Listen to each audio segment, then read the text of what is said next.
propósito da sua vida. Logo no início do ano, nós tivemos aqui uma consagração de 12 dias, que foi os 12 meses do ano. E nós estamos na mesma visão, nós estamos no mesmo propósito. E eu estou crendo que, independente de como tenha começado o seu ano, independente de como tenha começado o ano para você, eu quero te dizer uma coisa: Deus está no controle. Deus está no controle. As mãos de Deus estão estendidas sobre a sua vida. O governo pertence a Ele. Os céus dominam. Quem domina é o Senhor. A primeira palavra dele e a última palavra continua sendo dele. É o Senhor que opera tanto o querer quanto o efetuar. Não depende de quem quer, não depende de quem corre, mas de Deus que usa de misericórdia. Pode tudo parecer contrário, mas no final a vitória é nossa pelo sangue de Jesus. No final a vitória é sua pelo sangue de Jesus. É o Senhor quem governa a sua casa, é o Senhor quem governa a sua vida, a sua família está nas mãos de Deus. Então vamos orar neste momento. Pai, nós te louvamos em nome de Jesus. Nós te damos graça pelo dia de hoje. Te damos graça pelo despertar da manhã deste dia, pela tarde que tivemos, e agora porque nós estamos aqui para exaltar, para glorificar o teu santo, eterno e poderoso nome. E nós estamos crendo em nome de Jesus que algo tremendo o Senhor tem para fazer nesta noite, que é uma palavra, meu Deus, revelada, uma palavra direcionada, uma palavra que vai de encontro à nossa necessidade.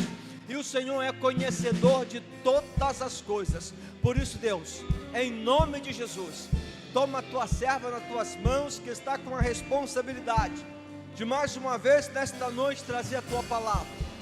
Meu Pai, em nome de Jesus, cada mente, cada coração, abra hoje, tira todo impedimento, todo embaraço, todo empecilho, que a tua palavra, meu Deus, que a tua palavra seja poderosamente ministrada em nome de Jesus, em nome de Jesus, em nome de Jesus. Você pode glorificar o nome do Senhor? Você pode exaltar o nome de Jesus?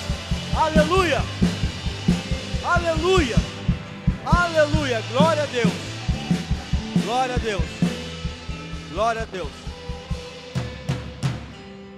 Podeis assentar em nome de Jesus.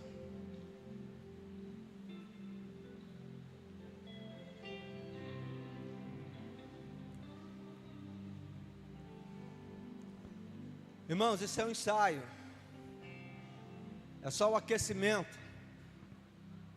Terça-feira que vem, dia 28, já de antemão, eu estou aqui anunciando para você, tem mais. E na outra terça, em nome de Jesus, neste mesmo ritmo, neste mesmo propósito, tem mais ainda. Então eu quero que você nos ajude em nome de Jesus. Pastor, como é que a gente pode ajudar? Você vai ajudar em oração. Se você pode orar, se você pode jejuar, você vai ajudar em oração. Você vai ajudar em jejum, você vai ajudar clamando ao Senhor, você vai ajudar pedindo e entregando os mensageiros, os pregadores nas mãos de Jesus. Então, desde já eu te peço em nome de Jesus, entrega o mensageiro de terça-feira que vem nas mãos do Senhor. Amém? Eu não sei o que o mensageiro de terça-feira que vem ele vai trazer, mas uma coisa é certa: o fogo arderá continuamente sobre o altar e não se apagará. A responsabilidade de não deixar o fogo se apagar é de quem? É de Deus, pastor.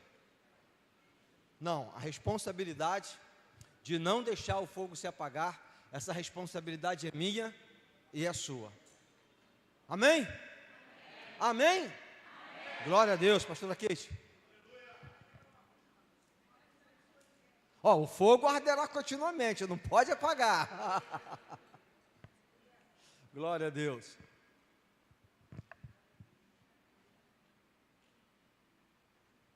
Obrigado, meu irmão. Shalom, gente. Boa noite. Tudo bem? Queria convidar você a ficar de pé.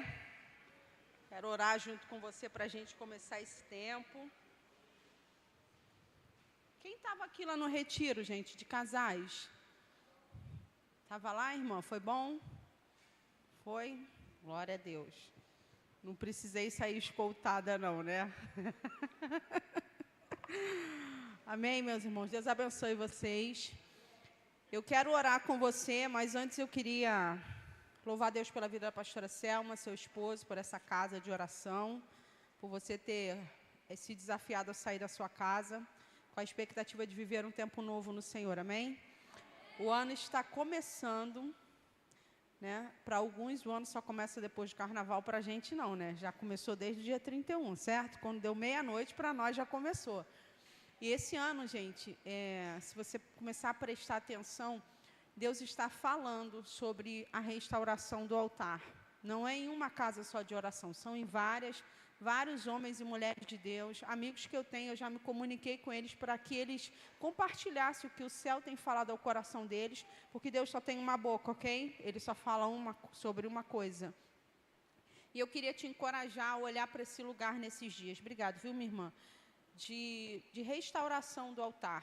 Isso tem uma coisa que restaura o altar, é lenha, é fogo, amém? E é sobre isso, é isso que a gente vai fazer nesse tempo. Então, eu queria que você que está aí, com alguém do seu lado, desse a mão aí a essa pessoa, para que a gente se disponibilizasse para o Espírito Santo de Deus fazer o que Ele quer fazer nessa noite a nosso respeito. Yeshua, nós louvamos o Teu nome. Bendizemos e engrandecemos a Ti. Jesus, quão bom é andar com o Senhor. Quão bom é ouvir a Tua voz e saber que o Senhor faz. Jesus, eu quero te pedir que venha o Teu reino. Venha o Teu reino sobre nós. Venha a Tua justiça. Venha, Senhor, a Tua glória. Venha a Tua majestade, o Teu senhorio. Ó Deus, nós reconhecemos a Tua bondade e a Tua graça sobre nós. Senhor, nós estamos aqui dispostos e disponíveis a ouvir a Sua voz, a saber exatamente o que o Senhor quer fazer nesses dias a nosso respeito. Por isso, Jesus, nós entregamos o nosso coração, a nossa mente e a nossa casa. E reconhecemos mais uma vez, Tu tens o governo, Tu tens o senhorio e Tu tens a majestade da nossa família. Senhor, toma o Teu lugar na nossa casa, toma o Teu lugar nos planos que o Senhor tem para cada um de nós. Toma a nossa vida por inteiro, Senhor. Senhor, nós nos entregamos ao Senhor nessa noite. Ó Pai, alguns chegaram aqui com demandas, com aflições no coração, com problemas seríssimos nas famílias, mas nós sabemos que o nosso Redentor vive, e tão certo Ele se levantará em nosso favor. Yeshua, eu te peço uma liberação de anjos a nosso respeito nessa noite. Ó Pai, nenhuma arma, nenhum projeto, nenhum plano vai ter êxito e sucesso a respeito da nossa casa.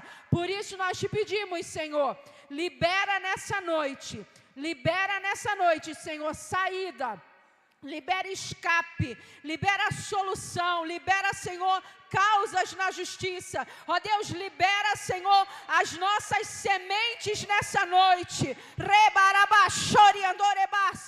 Espírito de Deus, nós te pedimos, Senhor, libera os nossos bens, libera, Senhor, tudo aquilo que o Senhor tem para nós nessa noite. Seja liberado, seja desatado, seja liberado agora tudo que tem o nosso nome, tudo que tem a nossa identidade, tudo que tem o nosso sobrenome, seja liberado agora, na autoridade do nome de Jesus. Nós oramos no nome de Jesus e nós levamos para a cruz tudo, absolutamente tudo, porque nós andamos confiadamente no Teu nome.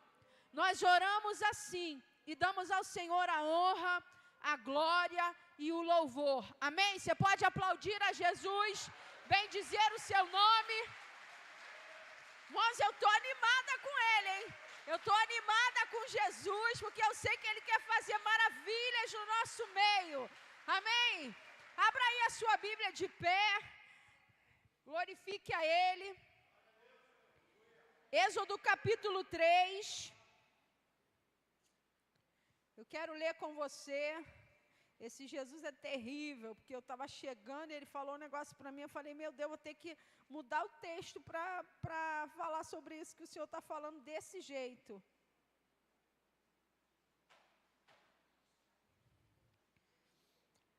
Êxodo capítulo 3.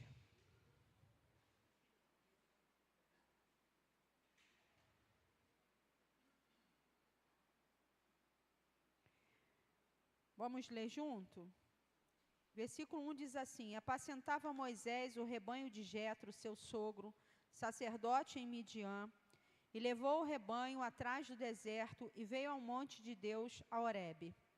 E apareceu-lhe o anjo do Senhor em uma chama de fogo no meio de uma sarça, e olhou, e eis que a sarça ardia no fogo, e a sarça não se consumia. Moisés disse: agora me virarei para lá e verei esta grande visão, porque a sarça se não queima. E vendo o Senhor que se virara para lá a ver, bradou Deus a ele no meio da sarça e disse: Moisés, Moisés. E ele disse: eis-me aqui.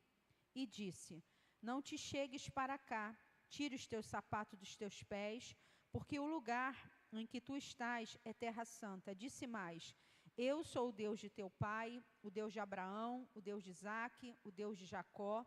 E Moisés encobriu o rosto, porque temeu olhar para Deus. E disse o Senhor: tenho visto atentamente a aflição do meu povo, que está no Egito, e tenho ouvido o seu clamor por causa dos seus exatores, porque conheci as suas dores. Portanto, desce para livrá-lo da mão dos egípcios, e para fazê-lo subir daquela terra, e uma terra boa e larga, a uma terra que mana leite e mel, ao lugar do cananeu, e do eteu, e do amorreu, e do ferezeu, e do eveu, e do jebuseu.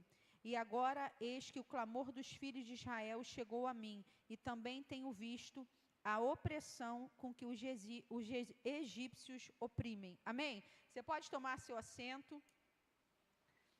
Eu quero pontuar algumas coisas para o nosso coração, antes de falar um pouco mais do altar.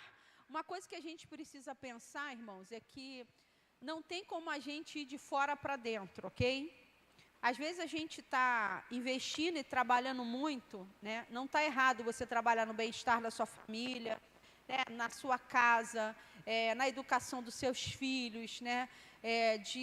Às vezes trabalha para caramba para poder conseguir pagar uma escola melhor. Tudo isso Deus aprova e aplaude e está muito certo e é bom. Mas fazer tudo isso sem altar é uma aventura. Por que é uma aventura? Porque, entende, o necessário, o prioritário, não é de fora para dentro, mas é de dentro para fora. Então, o que a gente precisa pensar? Que não tem como eu ter uma família estruturada se eu não tenho altar. A primeira coisa que a gente precisa ter é altar. Às vezes você não tem tempo para um monte de coisa, até que você não tenha. Mas você não pode dizer que não tem tempo para levantar um altar. Porque quem não tem altar, não tem fogo, não tem incenso, não tem presença. E se não tem presença, você vai ter que ser um homem comum e uma mulher comum. O que eu quero dizer com isso? Você vai ter que levar a vida na força do seu braço. Quem não tem altar tem que levar a vida no próprio braço, na própria força.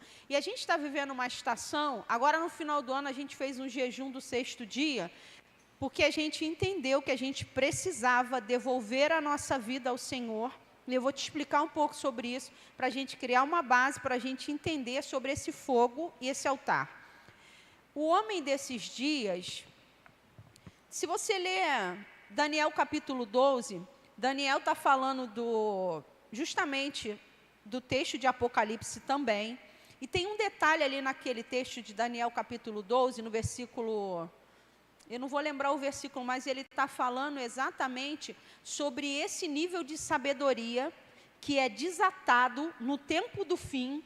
A volta de Jesus desata uma sabedoria absurda. Você está vendo por aí como as pessoas estão extremamente dotadas de muito conhecimento, de muita sabedoria, que a gente olha e fica até assustado. Isso tem a ver com a volta de Jesus. Só que essa mesma sabedoria que vai caindo na mão de muita gente que tem embaraçado muita coisa. Por quê? Os homens agora, e quando eu digo homens, eu estou falando a humanidade, estão andando confiadamente na força do seu próprio braço.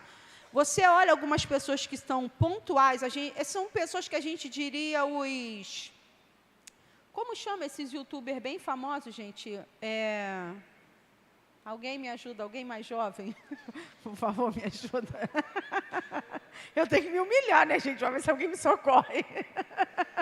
Os players, acho que eu falei certo, que estão em alta nesse momento. O que acontece? Eu não estou criticando esses caras. O problema é que eles entenderam uma coisa que às vezes a gente deixa passar. Provérbios vai dizer que a sabedoria está nas esquinas, clamando a quem encontrar. Isso quer dizer que sabedoria tem. Só que a sabedoria não está encontrando quem queira viver com ela para poder botar para fora o que ela tem para declarar. E aí uma galera achou e foi pegando. Resumindo, a gente tem um pessoal que está tão embebido nessa sabedoria que eles andam confiando na força do próprio braço. É mais ou menos assim, eu te desbloqueio, eu te destravo. Não é que isso não seja real. A gente precisa viver um desbloqueio e um destrave. Só que isso está acontecendo com a envergadura de todo mundo confiar na força do seu próprio braço. Então é assim, eu me desbloqueei, eu me descobri. Para que Jesus? Eu estou indo, eu não preciso de Jesus porque eu sei como é que faz.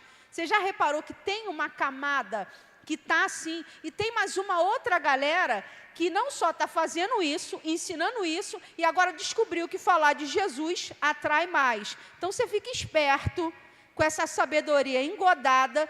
Eu fiz uma live há pouco tempo, eu falei sobre isso. A gente está pegando a nossa espada e está indo afiar num lugar errado. A gente, como filho de Deus, a gente tem que afiar nossa espada no lugar certo. Não pegue a sua espada e saia afiando ela em outros lugares, porque isso é abismo para a sua casa e para a sua família. Dito isso, eu estou construindo aqui para você entender sobre esse fogo e sobre esse altar, para a gente não levantar deuses estranhos na nossa casa. Porque, do contrário, a gente fica como essas pessoas que estão embebidas em sabedoria e que não precisam mais confiar em Jesus, porque eles já sabem como faz. Nós não vamos nos dobrar diante de um Deus equivocado. Quem é que disse que se diante de mim se dobrares, né, eu te dou tudo? Satanás quem disse isso. Deus não precisa te dar alguma coisa para você se dobrar diante dele. Ele quer que você tenha envergadura de arrependimento diante dele, porque ele é Deus, ok? É aí que tem uma linha fina. Deus não é contra a prosperidade, porque ele não tem problema com dinheiro, pelo contrário, né?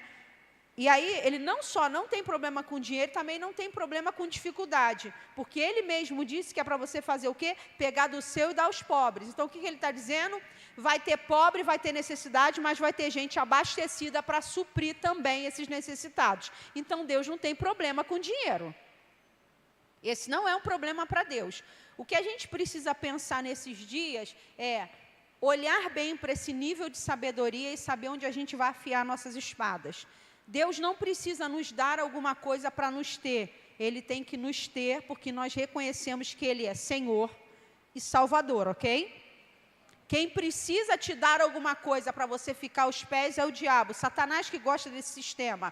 Eu te dou alguma coisa para te manter. E aí a gente vai vendo o desdobramento disso, né? Gente prisioneira em tantas coisas, né? Hoje eu estava mentoreando uma pessoa extremamente encarcerada na questão financeira.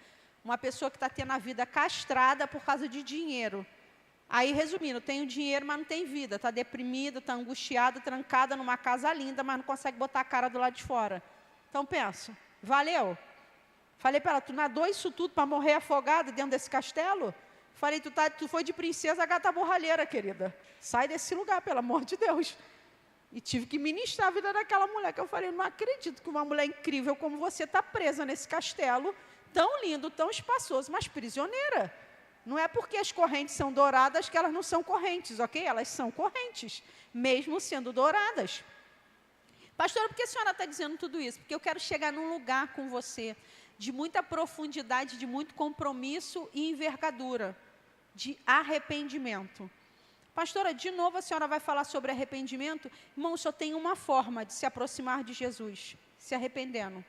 E como é que eu faço isso? Se eu não reconhecer nada equivocado em mim, eu não tenho como me arrepender. Então vamos lá, se o que Jesus está esperando de mim e de você é arrependimento para ter proximidade, porque é o arrependimento que santifica, ok? Como eu posso chegar perto de Jesus se eu não estou vendo nada de errado em mim? Está entendendo o que está nos separando? Está entendendo o que está fazendo a gente não ter altar? O que a gente não ter fogo? Porque a gente parte do princípio que o arrependimento é para o pecador. Só que guarda uma coisa, o que faz a presença de Deus chegar é pecador. Ele veio para os perdidos, ok? Toda vez que tiver pecador reunido, tem presença, gente, porque Jesus veio para os pecadores. Então, se você quer de verdade experimentar a presença de Deus, tu vai ter que se olhar e dizer, eu sou um pecador. Remido pelo sangue? Sim, mas o que traz a presença dele é o fato de nós sermos pecadores. Não fosse isso, ele não viria, ok? E aí pense, para ter um altar de arrependimento, eu tenho que reconhecer alguma coisa errada em mim. E vamos combinar que ainda tem muita coisa para a gente limpar, ok? Eu vou fazer 50 anos esse mês. Gente, é muita coisa para limpar, pensa. Pensa em retroceder 50 anos para ver tudo que eu tenho para limpar. Todo dia eu tenho alguma coisa para me arrepender. A minha vida em si me leva a me arrepender todo dia, a sua também. E se você não tem esse sentimento, você precisa buscar ele. Por quê? Porque é esse sentimento de arrependimento que traz aproximação. Como eu vou levantar um altar se eu não acredito que estou arrependido? Vamos construir. Como é que funcionava? O sacerdote entrava, ok? Tinha um rodízio, um turno. O sacerdote entrava amarrado para oferecer o sacrifício. E por que ele entrava amarrado? Porque a glória era tão poderosa quando se levantava o altar, que se ele caísse lá dentro, arrebatado, morto, o pessoal puxava ele pela corda. Esse é o nível do risco que a gente corre com o altar. Se a gente de verdade levantar um altar para ele. Se a gente levantar um altar de arrependimento para ele. Pastora, por que a senhora leu o texto de Moisés? Porque esse cara ele é incrível com relação ao altar. Ele sabe o que é levantar um altar. E aí eu quero pontuar algumas outras coisas antes de entrar aqui profundamente para falar sobre Moisés. Todo mundo aqui, principalmente o pessoal que trabalha com os casais, o texto, se eu não estiver errado, é o de Hebreus, que vai falar digno de honra é o matrimônio e o leito sem mácula. E eu queria falar isso aos homens e às mulheres nessa noite, aos casais principalmente. Quando o texto diz digno de honra é o matrimônio e o leito sem mácula, aquele texto está falando sobre fidelidade. Mas mais que pensar em fidelidade, a gente precisa pensar no seguinte, o que é honra no matrimônio? Não é empurrar com a barriga. A gente não honra o matrimônio quando a gente empurra ele com a barriga. A gente honra o matrimônio quando a gente se envolve com ele a ponto de não deixar ele ser ruim. Entendeu? Digno de honra. Eu não honro o matrimônio e eu não estou fazendo apoio nem uma separação nem a divórcio. Mas eu espero que venha um temor sobre nós com essa minha fala.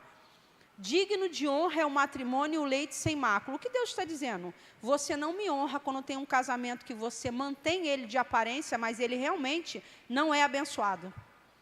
Você não me honra quando você empurra uma relação com a barriga. Você me honra quando você trabalha para esse casamento ser bem sucedido.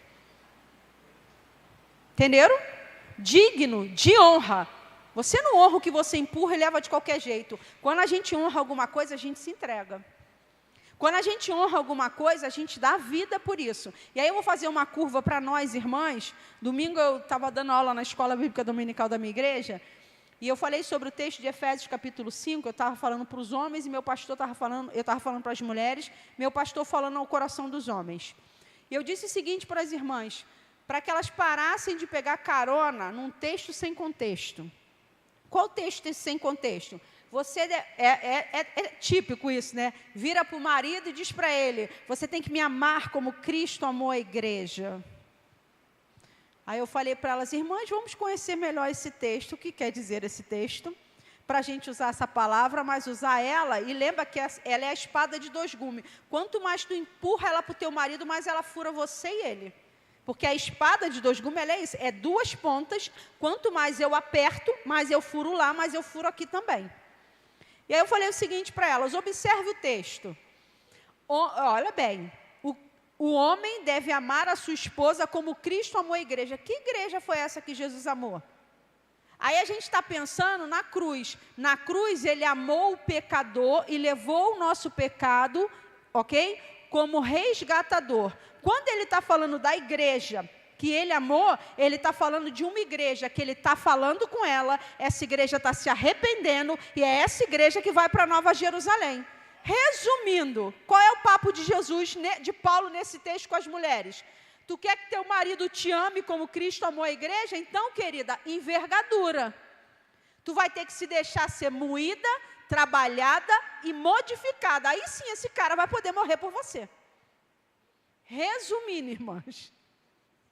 Parece que é outra Bíblia, né? Que eu estou apresentando. Mas é a mesma que você tem, pode acreditar. Está tudo escrito aí. O problema é que a gente quer olhar com superficialidade. E esse estado superficial não nos aproxima, nos distancia. Quando ele está dizendo, ame a sua esposa como Cristo amou a igreja, ele está dizendo, eu estou falando de uma mulher que não está com o seu coração endurecido, não está com dura cerviz, mas é uma mulher que se permite ser moldada e transformada para ser a mulher virtuosa que eu disse que essa seria a igreja. Ele está falando de uma igreja que está se rompendo, não está mais corrompida pelo pecado, mas está se permitindo ser transformada para ser a noiva do Cordeiro. Entendeu, irmãs? Então, assim, você quer um marido que morra por você? Morra você primeiro. Morra você primeiro na cruz. Se entregue o suficiente na cruz. É duro, né, irmãs? Ah, meu Deus, alguém prepara uma segurança para eu sair desse lugar. Pastora, a senhora está indo para onde? Eu estou indo para um lugar com você. Pode anotar isso, tá? Esse é o ano que Deus vai trazer de volta o seu sacerdócio, vai restaurar os homens dessa nação. Você está comigo? Irmãs, nós precisamos disso. Nós precisamos que os homens ocupem o seu lugar de origem. E sabe como isso vai acontecer? Quando essa mulher de Efésios capítulo 5 for essa mulher, que esse homem morra por ela. E sabe como é que um homem morre por você? Quando você sai do lugar dele e deixa ele ser homem. Se você quiser um homem que morra por você, não seja você o homem da casa, porque do contrário, quem vai morrer é você. Quantas mulheres morrendo estafada? Porque você quer ser homem. Você não nasceu, você é menino, ok? Faça coisas de menina, não faça coisas de homem. Deus não tem isso para você. Pastor, o que é isso? Isso é um altar que a gente está levantando. Isso é um altar. Deus quer restaurar, irmão. Isso é um único som que a terra ultimamente está ouvindo. E quem está antenado com o céu está ouvindo sobre isso. Deus quer restaurar os homens, reposicionar o masculino nessa sociedade, ok? Para acabar com essa deformação. Pastor, a gente vai acabar com tudo? Não, mas, irmão, por favor, não é igreja. Eu até dou um escape, porque assim, está do lado de fora. Mas a gente que está da porta para dentro, sendo limpo por essa palavra, a gente não pode estar no lugar errado. Mulheres cansadas porque estão sendo um homem. Ah, pastora, mas lá em casa eu sou mãe solo. Irmã, muda o teu vocabulário. Deixa eu te dar um spoiler aqui, você que está esperando no Senhor. Se você é mãe solo, você está denunciando que você não quer ninguém para cuidar de você e que você não precisa de um macho na sua vida, ok? Então, entenda, se você é mãe solo, você já disse que você não quer nada com ninguém, você não está disposta a nada, então você quer bancar essa conta sozinha. Então, você não entendeu nada. Porque Deus não fez você para isso, ok? Ele fez você para ser cuidada, acompanhada e protegida. Ah, pastora, mas eu tive experiência. Então, você teve, mas agora você tem que se abrir para um novo tempo na sua vida, ok? Esse negócio de ficar bancando essa feridinha, isso não é coisa de mulher de Deus, não. Mulher de Deus se resolve e segue. É assim que porque a gente é madura, entendeu? A gente não fica cultuando deuses estranhos, feridas estranhas, entendeu? Porque não é bonito isso não, a gente ficar cultuando. Porque aí, o que acontece? Você que cultua uma ferida, você atrai mulheres feridas como você. Aí fica aquele monte de gente sentada na mesa, todo mundo ferido, todo mundo dizendo, qual remédio que você usa, né? Qual remédio que você usa? Hoje à tarde, uma das pessoas que eu estava mentorando de tarde, ela falou assim para mim, pastora, eu estou na fase da menopausa. E aí, eu estou com não sei o que, ela começou a listar. Eu também estou, né, irmã? Aí eu olhei sério para ela. Falei, ela falou, pastora, eu estou assim, assim, assim. Aí eu fiquei olhando, eu falei, irmã, deixa eu te falar uma coisa. o fato da gente ter os sintomas da menopausa não significa que a gente tem que sentar e dizer é tudo que tem para mim. Falei, irmã, tem um monte de coisa aí que você pode fazer para se ajudar. Falei para ela, mas assim como o homem se vê, assim ele é. Aí eu falei para ela, agora vamos pegar algumas coisas que você já me trouxe aqui sobre a sua vida, ver se o seu comportamento não é assim para o todo da sua vida. Tudo que vem contra você, você se conforma, se abate e aceita. Ei, levanta-te e resplandece, porque vem a tua luz. Falei para ela, irmã, vamos equilibrar esse hormônio, vamos fazer alguma coisa por você. Aí tu vai se conformar com isso. Cheio de recurso hoje na Terra, para a gente duelar com esse negócio, a gente vai aceitar como se fosse, não. A gente tem como amenizar isso, a gente tem como melhorar isso, e isso é para tudo na vida. Sabe por que tem áreas da nossa vida que não avançam? Porque a gente não tem uma instrução a esse respeito. A gente precisa se perguntar, qual é a área da minha vida que não está indo bem e qual é a instrução que eu estou me negando a ir atrás. Tem alguma coisa que você não sabe sobre a área que está te afligindo, que a hora que você souber, você vai parar de ser afligida. Por quê? Conhecereis a verdade e a verdade vos... Tem uma verdade de alguma coisa que a gente não sabe. O problema é que a gente botou no combo, isso é só sobre Jesus. Jesus, ele é um desdobramento de aprendizado. Olha para você quando se converteu e olha para você hoje.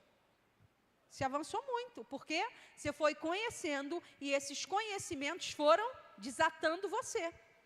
Então, a gente não pode parar de mergulhar no conhecimento de Deus.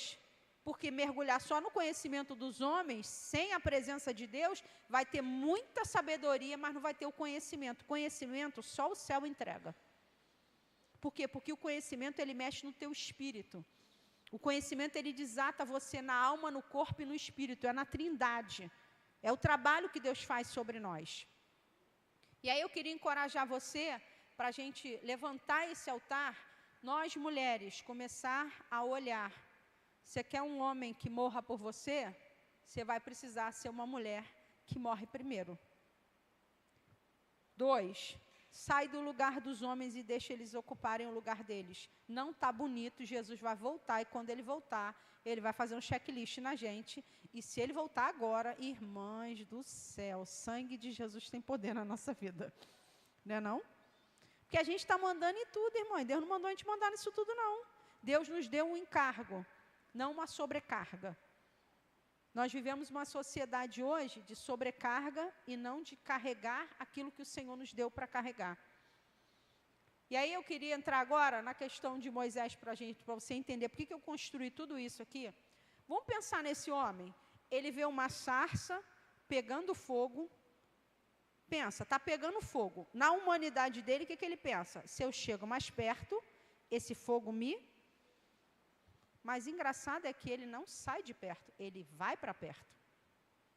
Porque é o fogo que atrai. Às vezes a gente está dizendo assim, na minha família, na minha casa, ninguém quer nada. Irmão, de repente não quer nada porque não tem fogo suficiente. Se tiver fogo suficiente, as pessoas serão atraídas. Já viu aquelas pessoas que querem estar perto de você? Por que elas querem estar perto de você? Não é por causa de você, é o fogo que está sobre você. É isso que a gente precisa entender. Se a gente levantar um altar e tiver fogo na nossa casa, a nossa família vai ser atraída para esse fogo. Moisés é atraído pelo fogo. E um detalhe, ele não tem medo do fogo, pelo contrário. Vamos imaginar, você está andando, de repente você vê um negócio, uma espécie de árvore, começar a pegar fogo, você para, observa, aquele fogo não diminui, a sarça não se consome, você começa a prestar atenção. Se é de noite, tarde da noite, qual é a tendência? Saída pela direita, ok? Mas ele não sai. Aquele fogo atrai tanto ele que ele começa a ouvir o som da voz de Deus no fogo. Porque o fogo, o altar tem voz. O altar tem uma voz poderosa. Se a gente levantar um altar na nossa casa, vai ter uma voz que vai guiar a nossa casa também. Haverá um ambiente para guiar a nossa casa, para a gente saber para onde nós devemos ir. Só que entenda, às vezes você tem a presença no culto, você tem a Bíblia em cima da mesa, você tem toda a liturgia religiosa, Vamos orar na hora do almoço, vamos orar na hora da janta, vamos orar à dispensa. Eu não estou te criticando, só que eu estou querendo só te lembrar o seguinte: se você faz tudo isso, tem todas essas práticas, mas você não tem um altar, você é um religioso. Você banca a religião, mas você não banca Cristo na sua casa. Por quê? Porque bancar Cristo em casa, ainda que você não orasse, eu não estou te apoiando a não fazer isso, porque um coração grato se move nesse ambiente. Mas tem gente que tem a cultura da religião, mas não tem altar. Tem uma cultura de religião, mas não tem altar, gente.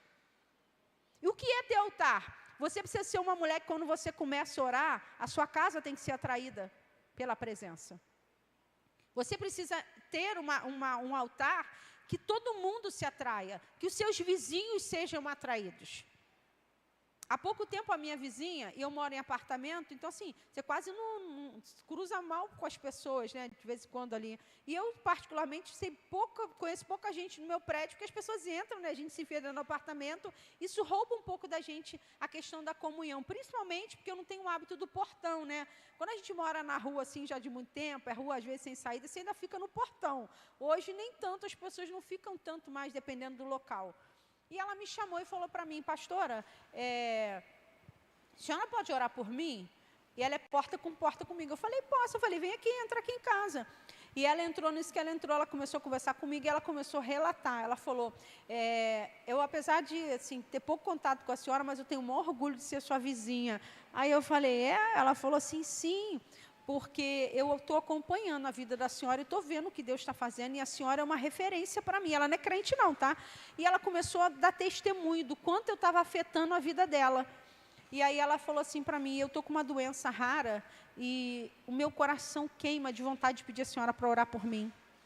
E aí, quando ela começou a relatar toda a experiência que ela tinha vivido comigo, sem eu nem saber que ela estava vivendo essa experiência comigo, aí ela pegou e falou assim para mim: tem um detalhe, de vez em quando eu ouço, é um jeito diferente que a senhora fala, eu ouço a senhora orando, e eu ouço o seu filho também orando com a senhora. Às vezes, é tarde da noite, eu ouço a senhora orando no seu quarto, e eu acordo, e já teve vezes de eu não estar bem, e eu ficar pegando carona na oração da senhora, porque eu ouço a senhora orando. Irmão, eu dou lugar, né? Comecei a orar. Jesus veio, eu vou juntinho com ele. Eu vou dando lugar. E eu fiquei olhando para aquela mulher. E aí, por que eu estou te contando isso? Porque se tiver altar, irmão, até teus vizinhos serão incendiados pelo altar. Até os seus vizinhos serão incendiados. Só que o que a gente quer fazer? Aí a gente olha um vizinho que não conhece Jesus. Isso é um endemoniado. Isso é um não sei o quê. Irmão, Deus não chamou a gente para liberar juízo sobre ninguém. Ele chamou a gente para ser uma bênção. E sabe como é que a gente é uma bênção? A gente não aponta o pecado do outro, a gente faz o que é certo. É um esforço para nós fazer o certo? A gente vai acertar sempre? Não. Mas assim, importa que o céu olhe para mim e para você e veja pelo menos a gente tentando. Veja pelo menos a gente tentando. Tem pessoas esperando a gente levantar um altar para experimentar da presença de Jesus. Não adianta a gente falar para o filho: tratar os filhos sobre ameaça, coagidos, sabe? Vai ficar fazendo isso aí, tu vai para o inferno. Deus não se agrada disso aí, não. Irmã, ou teu filho te respeita, ou a gente deixou a nossa casa virar uma bagunça. Porque se eu preciso usar Jesus para ameaçar o meu filho, para ele me obedecer, eu ainda não sei a autoridade que eu sou. Entende?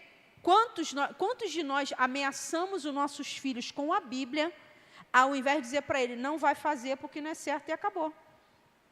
Hoje a gente estava almoçando, o Joaquim falou assim para mim: mãe, eu sinto Deus me chamar para a pregação, para a palavra. E eu falei para ele: tu sente? Ele falou assim: sinto. Eu falei: o que você vai fazer para mergulhar mais fundo nisso? Aí ele olhou sério para mim, eu falei: então, me diga, o que você vai fazer? Aí ele: eu vou me santificar. Eu falei: como é que se santifica? Ele falou: eu vou meditar mais, né? Falei: varão, mais meditação, mais envolvimento com a palavra, mais tempo de oração, é assim. Porque Deus quer te entregar algo, mas Ele não vai te entregar se você estiver com a mão ocupada, com a mão em outro lugar e com a mente em outro lugar. E comecei a construir com Ele. Por quê? Irmãos, a gente tem que pegar todas as chances que Deus nos der para a gente levantar um altar e empurrar os nossos filhos para a presença.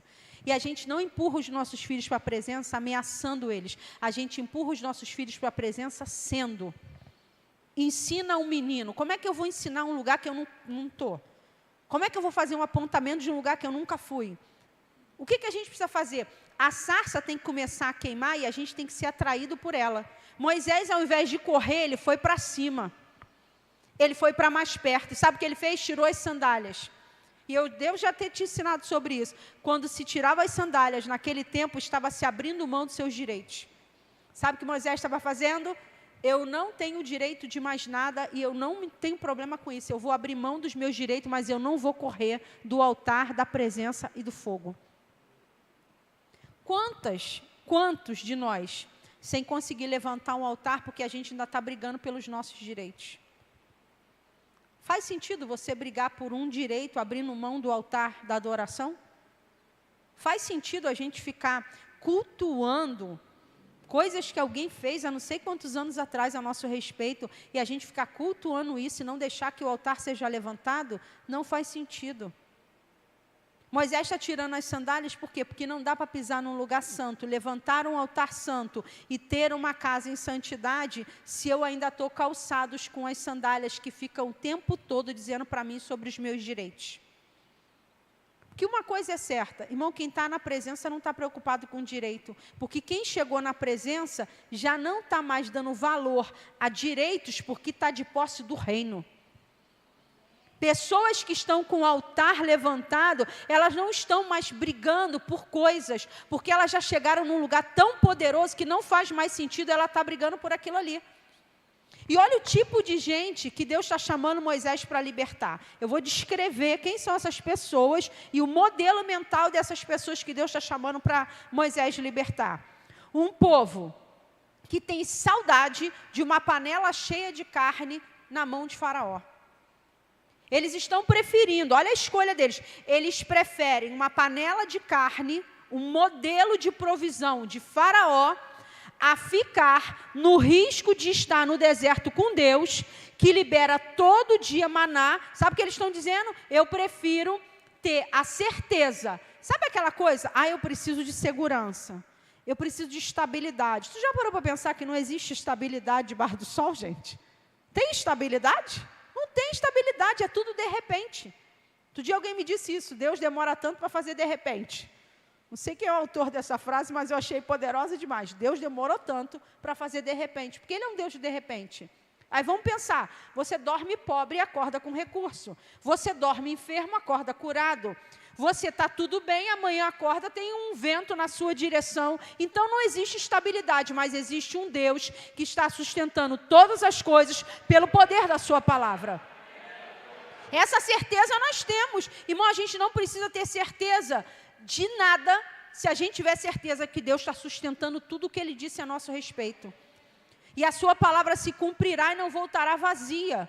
Então vamos pensar, olha o modelo desse pessoal que Moisés está sendo convocado para libertar. Agora, como eu posso ser um libertador se eu não quero me arriscar em uma grande experiência? Como eu quero ter uma família incrível se eu não quero correr o risco de ter um altar na minha casa? Porque é um risco. Pastora, por que um risco? Porque se você levantar um altar na sua casa, a sua casa não vai ser mais a mesma. E pode ser que você não queira abrir mão do modelo que você desenhou para a sua família. Se você levantar um altar, pode ser que esse filho que você sonhou com a faculdade X ou Y se torne um enviado de Deus e um missionário. E você não está pronta para isso. Pode ser que esse homem, que é o seu marido, que bebe ou está envolvido com drogas, que você está orando para Deus converter, se você levantar um altar, Deus vai dizer para você, agora eu vou te entregar um pastor. E você diga, sangue de Jesus tem poder. Nunca que eu quero ser casada com um pastor. Eu quero só um homem de Deus, para não me trair e deixar o cartão de crédito na minha mão. Ai, falei, gente.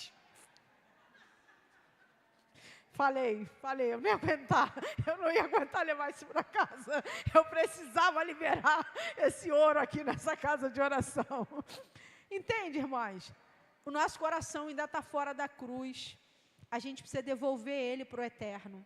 A gente precisa devolver ele para o lugar devido que o Senhor tem para nós. E aí, vamos lá. Olha a mentalidade do povo. A gente prefere uma panela de carne diante de nós, na mão de Faraó, do que ir para um deserto onde Deus vai prover todo dia, porque a gente não quer se arriscar. E aí pense bem, imagine se Deus olha para eles e diz assim, tudo bem, o problema de vocês é que vocês não têm estabilidade emocional para lidar com o maná diário, tudo bem, eu posso liberar o maná de uma vez só que vocês vão morrer com a provisão. Já pensou nesse detalhe? Se Deus libera o maná todo, olha bem, gente, quanto tempo no deserto? Tu imagina aquela comida toda caindo de uma vez só. Deus estava dizendo, eu só estou liberando diariamente, número 1, porque se eu liberar tudo, eu te mato. Está entendendo o que Deus está te preparando? Deus não é o diabo que está com força, é Deus que está mantendo você para não te matar. É Deus dizendo assim, se eu não porcionar para te dar, de acordo com a tua imaturidade, com a tua falta de envolvimento e com o teu altar com fogo baixo, eu mato você. E eu não quero que a sua família nem você pereça, então eu vou liberar de forma porcionada. Aí pense bem, além de liberar de forma porcionada, era porções diárias, se o maná cai, sobra e eles guardam, ele libera um tipo de toxina e ele apodrece de um jeito que a pessoa poderia morrer. Então pense bem, Deus está o tempo todo poupando a gente e a gente está se queixando.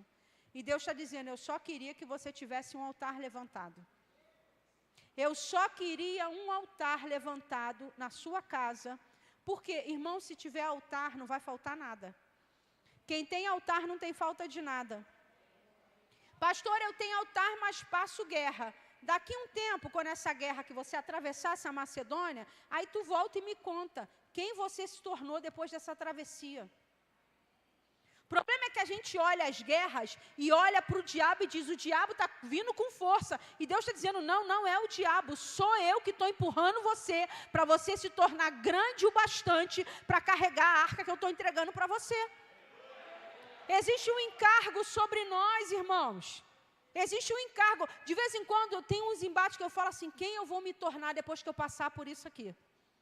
Porque se eu não focar nisso, eu vou focar no diabo e no tamanho da guerra. Mas se eu focar em quem eu me torno quando eu atravesso, aí eu tenho disposição, aí eu tenho fé, aí eu tenho envergadura para ir. E é isso que a gente precisa pensar, quem eu vou me tornar? Quem eu vou me tornar se eu me der permissão? E aí pense sobre um detalhe. Tem uma sarça queimando, gente.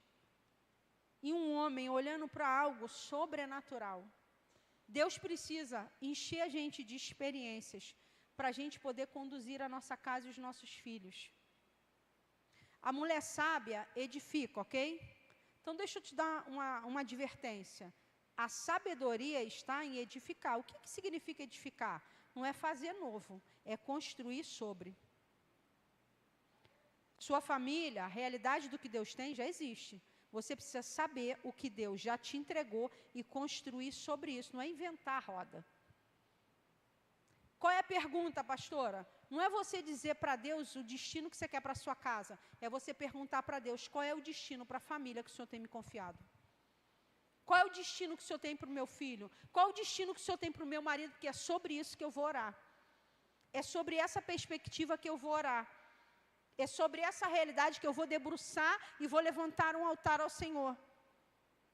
Pensa bem, Moisés, gente, é um homem, vamos pensar, que vive uma experiência do mar abrir. Faraó vindo atrás, o exército de Faraó está vindo.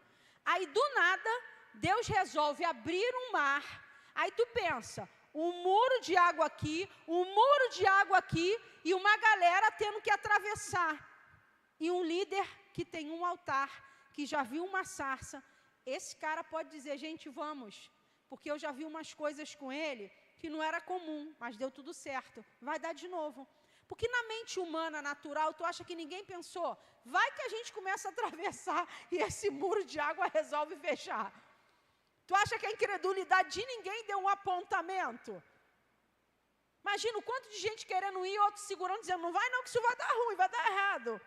Mas tinha alguém que já tinha visto uma sarça, tinha alguém que já tinha tido uma experiência, tinha alguém que ouvia a voz de Deus, tinha alguém que tinha se permitido levantar um altar. Eu quero saber se tem alguém nessa noite. Onde estão os Moisés dessa estação?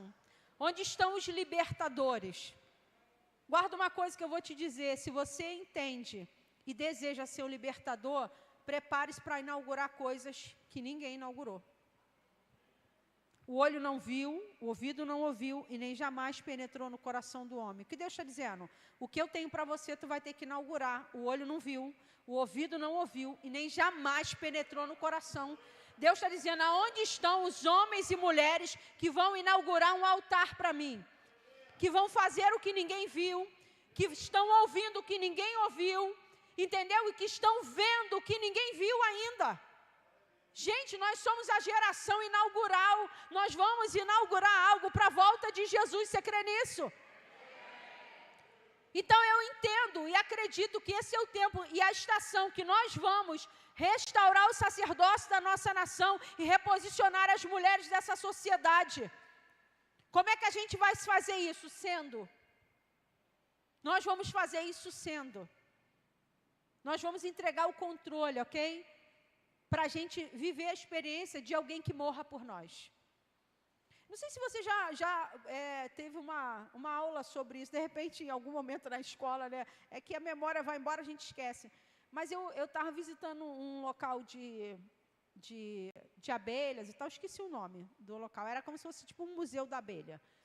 E aí, a moça que estava conduzindo, lá quando eu fui para Nova Friburgo, depois eu fui fazer uma visita no museu lá, acho que é Museu da Abelha, né?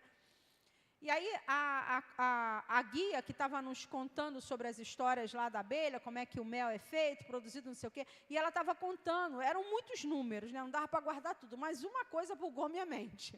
Porque ela disse o seguinte, que o zangão, né, o 01, ele tem um único momento, você já entendeu do que eu estou dizendo, com a rainha. Naquele momento ele morre.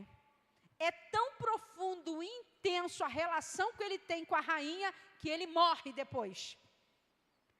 Detalhe, ele morre, porém, depois desse momento que ele tem com a rainha, isso vai permitir que a rainha produza não sei quantos milhões de como se fossem os óvulos, para depois gerar outras abelhas e tal. Pensa bem, ele morreu, mas ele deixou um legado. Está entendendo? Eu estou me sacrificando para deixar o quê? O que vai vir depois de você? Quem são esses que virão após mim? Lembra de João? João está dizendo assim, olha, eu sou a voz. O clamor não é meu não, mas a voz é minha. O clamor é dele. De quem? Aquele, que tira o pecado do mundo. Aí vem o Cordeiro de Deus. A gente precisa, irmã, se posicionar no nível de devolver a noiva para o noivo. E como é que a gente vai fazer isso? A gente vai levantar um altar na nossa casa, que não vai baixar a temperatura, não vai diminuir o fogo, e a gente vai devolver os nossos filhos, a nossa esposa, o nosso marido, devolver tudo para Yeshua novamente. Eu quero te convidar a ficar de pé. Onde estão os homens e mulheres que vão se deparar com uma sarça e não vão fugir dela, mas vão ir na direção dela? Sabe, gente que vai deixar o coração queimar, vai se dar permissão para viver uma experiência sobrenatural com o Senhor. Esses são dias, irmãos, que alguém precisa se levantar e colocar um altar de pé em casa. É necessário que um altar seja colocado de pé nesses dias. Que nós, mulheres, venhamos a entrar num lugar de arrependimento. Nós não podemos gerar uma próxima geração que vai crescer ouvindo a gente, que é mãe, dizer assim, cresce, estuda, trabalha para não depender de homem. Nós temos que mudar o nosso discurso. A gente ouviu isso lá na nossa mãe, que a nossa mãe ouviu da nossa avó, mas isso precisa parar em nós, ok? O que a gente precisa dizer? Minha filha, cresce, estuda, porque um homem de verdade está em busca de uma mulher de verdade. E uma mulher de verdade, ela não se abandonou, ela investiu nela. Só que a gente não vai fazer isso, nem vai ensinar os filhos a fazerem isso numa intenção de desconectá-los do ambiente familiar, de desconectar as mulheres dos homens, não. A gente vai dar permissão e vai dizer, minha filha, procure um homem. Procure um homem, porque quando você encontrar um homem, ele vai admirar o fato de você ser uma mulher grande, ele não vai ter medo de andar do seu lado, porque ele sabe que vai poder andar do seu lado e você não vai ocupar o lugar dele, nem ele vai ocupar o seu. Entende? É essa construção que a gente precisa fazer. De vez em quando eu brinco lá em casa com o Joaquim, eu falo, varão está com 12 anos, né? Aí tem aquelas fases, né? Banho para quê, né? De vez em quando dá uns repente. Eu falo, deixa eu te lembrar, que uma mulher, ela gosta de homem cheiroso, hein? Então, tu vai tomar um banho, varão, tu vai passar um creme, tu vai se cuidar, tu vai ficar bonitão, hein? Treino ele, irmão, pega essa bolsa aí, varão, pega essa bolsa, porque quando tu casar, quando tu arrumar uma namorada, tu tem que carregar, não é ela que vai carregar o peso, enquanto você fica fingindo que não está vendo não, tá? Tu ser macho, pega essa bolsa. Treinamento de guerra, porque treinamento duro, combate fácil. E a gente precisa treinar os nossos filhos, principalmente as mulheres, porque a próxima geração não está na mão do diabo, está na nossa mão, ok? A próxima geração não está na mão do diabo, ela está confiada, o Senhor confiou a mim e a você. E o que a gente vai fazer com essa confiança que o céu nos entregou? Essa é uma noite, irmãs, para a gente pensar. Hoje eu falei sobre isso no meu story, que a gente está lendo Provérbios juntos, e o texto de Provérbios vai dizer que é melhor morar num deserto do que com uma mulher rixosa, uma mulher briguenta. Mulheres que incentivam violência, uma hora essa violência vai virar contra você. Então, se fosse você, levantava a bandeira da paz. Porque às vezes é muito bonito ter um marido, né, que ele é brabo, ele resolve. Não, é bom ter um homem. Porque um homem violento, ele é um homem que não preserva a sua casa. Porque a violência dele pode gerar um caos sobre a sua casa. E a gente precisa ter responsabilidade sobre isso. Esses são dias que o Senhor quer levantar os seus libertadores. Ele quer levantar uma geração de mulheres que, sabe, vão apontar o caminho para as mais jovens. Sabe que a gente não vai precisar dizer, é assim que se faz. Elas vão ver a gente fazendo e vão fazer também. Dias em que os filhos vão olhar para o pai e vão poder voltar a dizer, eu quero ser como meu pai, irmã, que saudade que eu tenho desses dias. Onde os filhos olhavam para o pai e não diziam, eu quero ser como a minha mãe. Não, ele olhava e dizia, eu quero ser como o meu pai. O meu pai é um exemplo para mim. Irmão, onde está a geração que olhava para o pai e dizia, esse cara é o meu herói. Aonde estão essa geração? Ela se perdeu no caminho. E o mais triste é que a gente perdeu essa geração na casa. A gente perdeu essa geração na casa. Hoje de manhã eu estava mentoreando uma líder de intercessão, falei para ela, sabe qual é o maior erro de um líder? Principalmente de jovem e líder dentro da igreja, é que a gente quer virar pai e mãe e desonrar os pais que essas pessoas têm. Quantas vezes você encontra um líder de jovem que ele se tornou um paizão de todo mundo?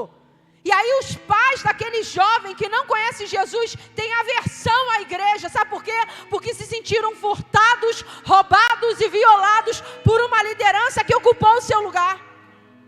Verdadeiros líderes devolvem seus filhos aos seus pais. Por isso que a gente está nesse déficit de paternidade. Porque a gente tem gente querendo ser pai de alguém que você não é pai. Você só é líder. E a gente precisa se arrepender e devolver esse lugar à igreja. Que venha um temor sobre nós, igreja.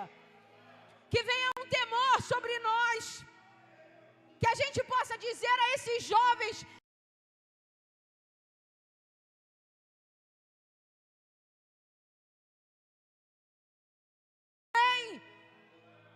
mas não, irmão, isso tem a ver com a nossa vaidade, com o nosso orgulho. A gente não quer devolver a noiva para o noivo.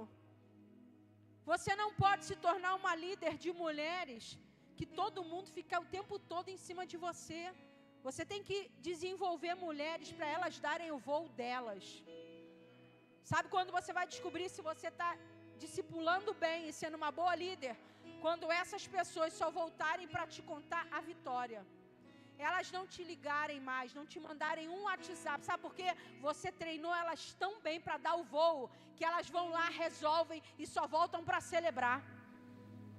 Isso é que é treinar pessoas. Sabe o que é isso? Dar pernas espirituais, braços espirituais, voz de autoridade, dizer para ela, você não precisa de atravessador, o céu te ouve também. Às vezes as pessoas dizem assim, se eu chegar onde a senhora chegou, eu falo, querida, se você estiver sendo treinada por mim, tu vai ir muito mais longe do que eu fui. Porque eu preciso ser um hangar para liberar você para o voo. Porque, irmãos, vai ter um momento que o Senhor vai recolher a gente. E quem vão ser as pessoas que passaram por nós? O quanto a gente está marcando a vida das pessoas.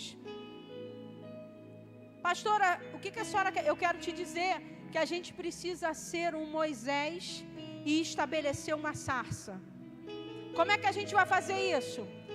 A gente precisa queimar tanto no Senhor, ser tão cheio de Deus, que as pessoas vão desejar não o que a gente tem, mas ser como nós somos.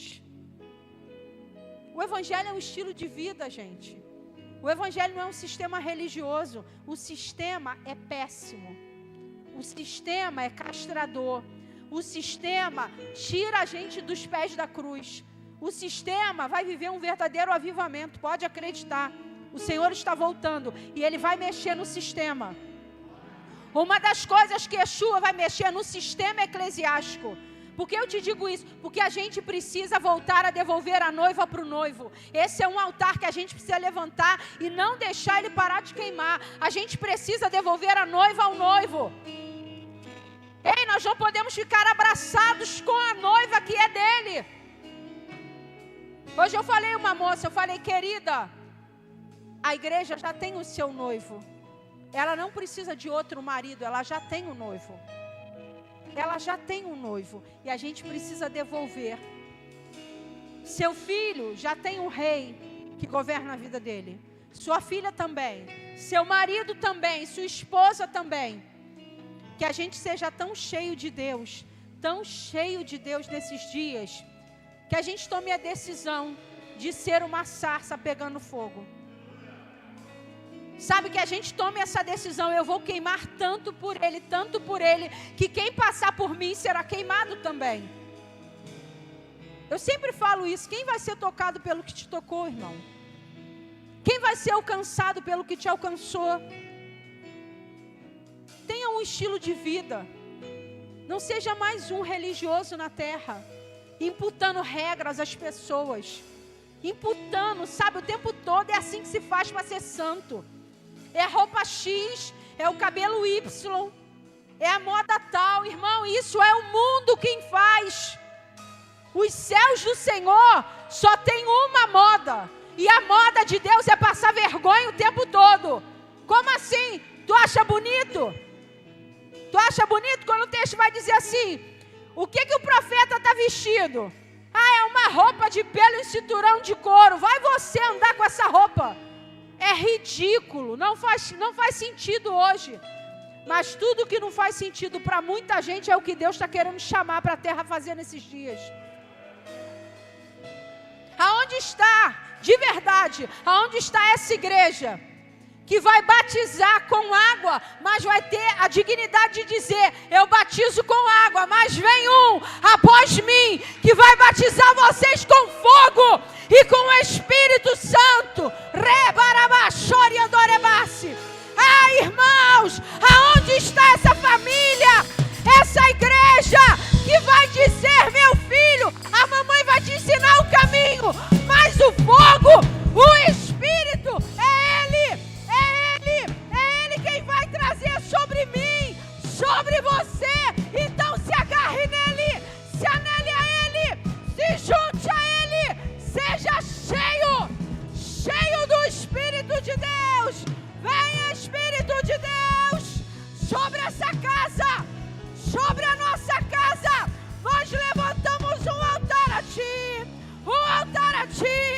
Seja bem-vindo, Espírito, seja bem-vindo. Vem com Teu fogo, esse fogo que consome o nosso pecado, esse fogo que adverte o nosso coração. Arabachori andorebasse. Deixa o Espírito ministrar você. Deixa o Espírito te ministrar nessa noite. Foi para isso que você veio. Foi para isso que você veio. Então deixa o Espírito. Deixa o Espírito. Vem, Espírito de Deus. Consome o nosso coração nessa noite. Consome a nossa mentalidade. Consome os nossos maus hábitos. Consome, Senhor, a nossa arrogância. Consome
amamos, Yeshua. Nós te amamos, Jesus. E nós não precisamos que Ele faça tudo o que a gente quer. Nós nos entregamos porque nós sabemos que Ele é santo. Nós sabemos que Ele é digno. Nós sabemos que Ele é poderoso demais. Poderoso demais. Poderoso demais. Ele está aqui, igreja. E o que você faz quando Ele chega no ambiente?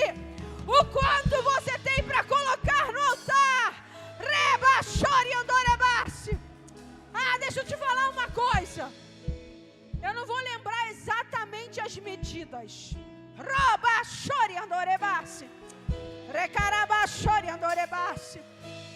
Eu não vou lembrar as medidas. Mas o altar do tabernáculo, cabia um boi. Então deixa eu te falar uma coisa. Cabe você, cabe a mim. Então, já que você tem essa informação que Ele cabe você, que Ele cabe a mim, mergulhe nesse altar e seja você a lenha. Seja você a lenha. Seja você a lenha. Seja você o sacrifício vivo para o Senhor. Seja você essa pessoa que tem a capacidade de humildade, de dizer: sou eu, Senhor. Eu sou a lenha.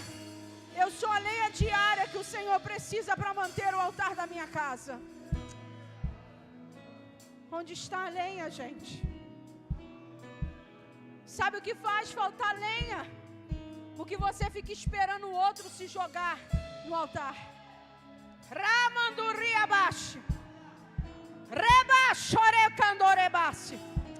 Não espere por ninguém. Seja você a lenha. Seja você a lenha. Isso, seja você a lenha. O altar cabe você. O altar cabe a mim. Ele está te esperando. Ele está te esperando. Então venha. Não desperdice a oportunidade. Ele está na casa. Ele está na casa. Levante o seu altar de arrependimento. Diga para Ele, faça suas confissões.